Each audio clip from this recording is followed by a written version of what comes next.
Here's a diagram of the steps of plastic part development lifecycle. So in design simulation phase, we focus and optimize all design parameters. And yet it's still often to observe that the final mold design does not match the simulation model due to lack of communication or tight project timeline. When simulation model does not match actual mold, it will create some discrepancy between the prediction and real world.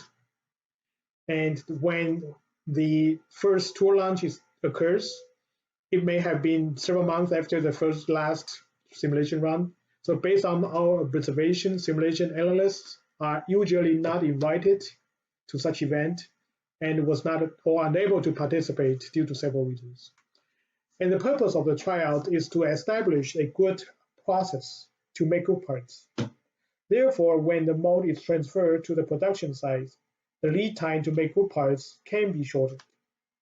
So unfortunately, to molders or mold builders, correlation between simulation and the real world results is usually not prioritized at the tryout.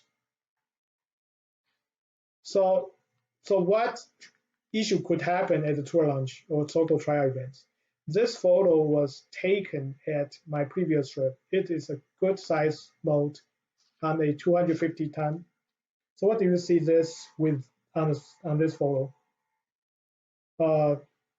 Within the red dashed circle here, you can see some razor bars here, so which will increase the mold height.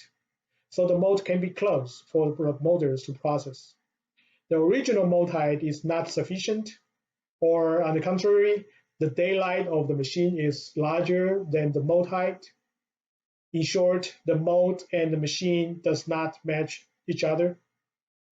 And using the razor bars is a patch after realizing the fact. Therefore, we can tell there was some story of delay due to this issue. And what's the cost for this?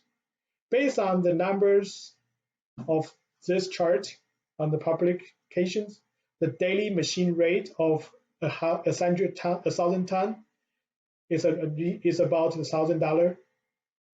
And if you mark up with the labor and overhead costs, we estimated $1,500 per day. Then for the weekly tryout events, it cost $8,000. While there are people need to travel to participate in tryout, and those will be extra costs. So what